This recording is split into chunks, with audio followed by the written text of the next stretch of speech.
میرے عزیز بھائیوں اور بہنوں، آج میں آپ کے سامنے ایک ایسی حقیقت رکھنا چاہتا ہوں جو ہماری دنیا کی کامیابی ہے اور ہماری آخرت کی نجات بھی۔ حضور علیہ الصلوۃ والسلام کا فرمان سب سے پہلے رکھوں گا۔ ترمذی شریف کی حدیث ہے، حضور نبی کریم علیہ الصلوۃ والسلام نے فرمایا، جو نوجوان کسی بوڑھے شخص کی اس کی عمر کی وجہ سے عزت کرتا ہے، اللہ پاک اس کے بڑھاپے میں ایسے شخص کو پیدا فرما دیتا ہے جو اس کی عزت کرے گا۔ اور امام غزالی رحمۃ اللہ تعالیٰ علیہ اس حدیث کے بعد فرماتے ہیں کہ اس میں لمبی عمر کی بشارت ہے، اور حقیقت یہ ہے کہ بوڑھوں کی عزت کرنا اللہ کی خاص توفیق ہے جو اسی کو ملتی ہے جس کے لیے اللہ نے لمبی عمر لکھ دی ہو۔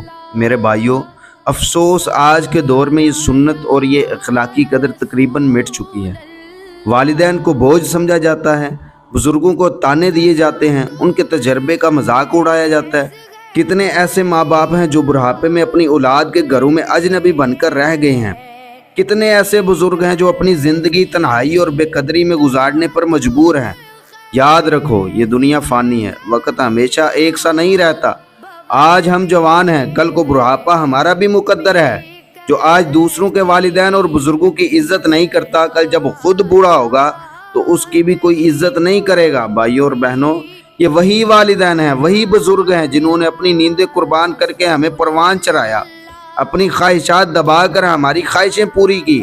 اگر آج ہم انہیں نظر انداز کریں اور ان پر سختی کریں تو یقین مانو یہ صرف ان کی بے قدری نہیں بلکہ اپنی بربادی ہے۔ آؤ آج دل سے یہ عہد کریں کہ ہم اپنے والدین، اپنے بزرگوں، اپنے محلے اور معاشرے کے ہر ضعیف شخص کی عزت کریں گے، اپنے بچوں کو بتائیں گے، کیونکہ بوڑھوں کی عزت صرف ایک سماجی اخلاق نہیں، یہ سنت رسول ہے، یہ عبادت ہے، یہ لمبی عمر کی ضمانت ہے۔ اللہ تعالی ہمیں اپنے والدین اور بزرگوں کی خدمت کرنے اور ان کی عزت کرنے کی توفیق عطا فرمائے۔